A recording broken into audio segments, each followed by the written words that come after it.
Story of मोरो। Dragon ball super Broly movie के खत्म होने के बाद टोयोटारो की मांगा एक ब्रांड न्यू जर्नी को आगे कंटिन्यू करती है, जिसको पहले हमने कभी नहीं देखा। और आज इस वीडियो में हम मोरो की फुल स्टोरी को कवर करेंगे। So let's dive into galactic patrol saga from Akira Toriyama and टोयोटारो।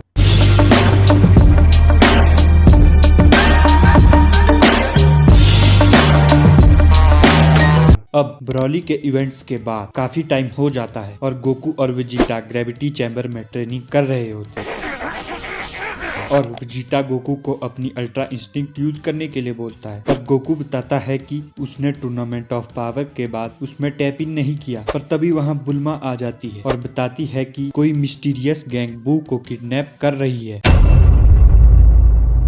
उसके बाद गोकू और वेजिटा हरकुलस के हाउस पर पहुंच जाते हैं और वो उस मिस्टीरियस गैंग से फाइट करना शुरू कर देते हैं। लेकिन उस गैंग का लीडर गोकू और वेजिटा को स्टंट गन का यूज करके बेहोश कर देता है और उन्हें भी अपने साथ वहां से ले जाता है।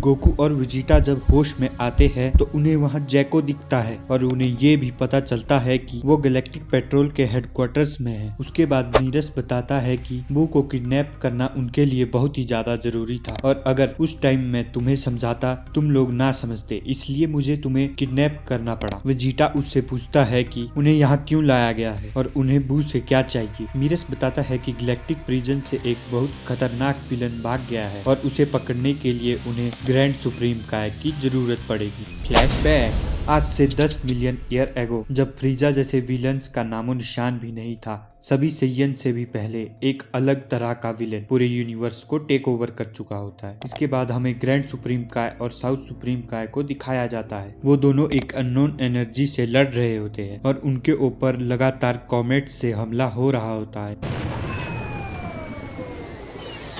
तभी ग्रैंड सुप्रीम काय नीचे गिर जाता है और उनके ऊपर एक कॉमेट आ गिरता है और ऐसा लगता है कि वो उस कॉमेट के नीचे क्रश हो गए हैं, पर वो उस कॉमेट को अपनी पावर लगा के साइड में फेंक देते हैं। और ये सब कोई और नहीं बल्कि मोरो ही कर रहा होता है। मोरो स्माइल कर रहा होता है और अपने हाथ को आगे बढ़ाकर अपनी सारी एनर्जी एक प्लेनेट पर कंसंट्रेट कर रहा होता है और मोरो के ऐसा करने पर उस प्लेनेट पर प्रेजेंट ट्रीज, एनिमल सब अपनी लाइफ खोने लग जाते हैं और वो प्लेनेट भी बेजान हो जाता है। मोरो अपनी सारी एनर्जी को मैसिव बॉल में बदल देता है और उस मैसिव बॉल को अपनी पावर्स का यूज करके इतना छोटा कर देता है कि उसका साइज उसके हाथ के बराबर हो जाता है। ग्रैंड सुप्रीम काय बोलते हैं इसने एक और प्लेनेट को खत्म कर दिया है, जिसके बाद मोरो उस बॉल ऑफ एनर्जी को पूरा का पूरा खा जाता है और पहले से भी ज्यादा पावरफुल बन जाता है और हमें पता चलता है कि किस तरह वो प्लेनेट की एनर्जी को एब्जॉर्ब करता है। उसके बाद मोरो की बॉडी से मैसिव एनर्जी निकलने लगती है और हर वो चीज जो उसके आसपास होती है डिस्ट्रॉय हो जाती है और यहाँ तक कि जिस मून पर वो लड़ रहे होते हैं वो भी डिस्ट्रॉय होने लग जाता है। साउथ सुप्रीम काय बोलते हैं ऐसा लगता है वो और भी ज्यादा पावरफुल हो गया है। ग्रैंड सुप्रीम काय बोलते हैं डैम इट, हम इससे कभी नहीं जीत सकते। उसके बाद मोरो भी उसी मून पर लैंड करता है। साउथ सुप्रीम काय बोलते हैं अगर इसकी पावर इसी तरह बढ़ती रही तो हमें कोई नहीं बचा सकता। ग्रैंड सुप्रीम काय बोलते हैं बस अगर हम इसके मैजिक का कुछ कर पाते। अब मेरे पास कोई और रास्ता नहीं बचा, मुझे अपने गॉड पावर का यूज करके इसके मैजिक को सील करना होगा। उसके बाद ग्रैंड सुप्रीम काय अपनी एनर्जी को कंसंट्रेट करते हैं। साउथ सुप्रीम काय बोलते हैं ओ ग्रेट लॉर्ड्स ऑफ लॉर्ड, ऐसा मत करो। पर ग्रैंड सुप्रीम काय नजरअंदाज करके बोलते हैं काई काई मात्रो और एक पावरफुल बीम अटैक फायर करते हैं और अटैक मोरो को डायरेक्टली हिट कर जाता है और उसकी बॉडी से उसका मैजिक अलग हो जाता है और मोरो बहुत ज्यादा गुस्से में आ जाता है और ये सिंगल अटैक मोरो के सारे मैजिक को सील करने के लिए काफी होता है।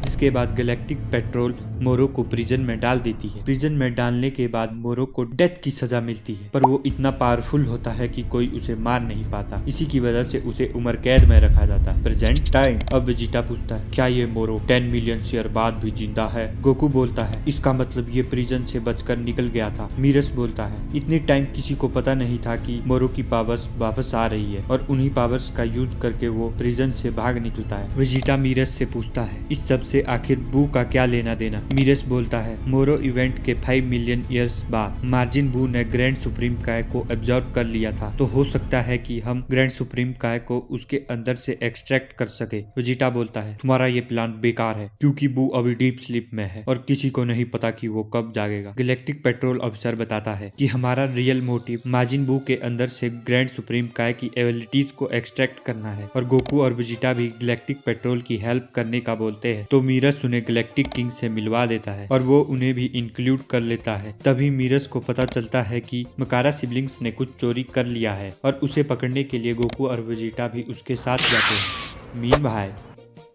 प्लेनेट जग पर मकारा सिबलिंग ट्रेन पर से बहुत वैल्यूएबल मिनरल्स और ब्लू आर्म को चोरी कर रहे होते हैं और पास्ता जो चोरों का लीडर होता है वो ब्लास्ट करके ट्रेन के कंपार्टमेंट को अलग कर देता है, बट मीरस ट्रेन को गिरने से बचा लेता है। मीनवाइल वेजिटा को मीरस पर डाउट होने लग जाता है कि इसके बारे में कुछ तो गड़बड़ है। गोकू पूरे गैंग को भागने से रोक लेता है और सब गैलेक्टिक हेडक्वार्टर्स में वापस चले जाते हैं। हेडक्वार्टर्स में वेजिटा मीरस से पूछता है, तुम अपनी पावर्स को क्यों छुपा रहे हो और तुम मेरी आंखों से नहीं बच सकते। मीरस बोलता है, हाँ शायद मैं उन्हें और भी जल्दी पकड़ सकता था, पर अपनी पावर्स को छुपाना बिल्कुल नहीं। वेजिटा बोलता है, इसका मतलब तुम मोरो को अपने आप नहीं पकड़ पाओगे। मीरस बोलता है, नहीं, उसके सामने तो मैं कुछ नहीं हूँ, उसकी पावर्स की तो कोई भी लिमिट नहीं है। गोकू बोलता है, इसका मतलब वो टाइम के साथ साथ स्ट्रॉन्ग होता जा रहा है। मीरस बोलता है, हाँ, अगर उसे जल्द से जल्द नहीं रोका गया तो गड़बड़ हो जाएगी। तभी मीरस को रिपोर्ट मिलती है कि मोरो की स्पेसशिप का पता लग गया है। गोकू जैको से मोरो की डायरेक्शन पूछता है और गोकू मोरो की एनर्जी सेंस करने की कोशिश करता है। गोकू एक ब्लैक बॉयड में कंसंट्रेट करता है और फाइनली गोकू मोरो की एनर्जी को सेंस कर लेता है, पर वो कुछ और भी सेंस कर लेता है, जिसे सेंस करने के बाद वो डर जाता है। मोरो टर्न करता है और गोकू को स्पॉट कर लेता है और स्माइल करता है जैसे कि उसे पहले से ही पता हो कि उसे ढूंढा जा रहा है।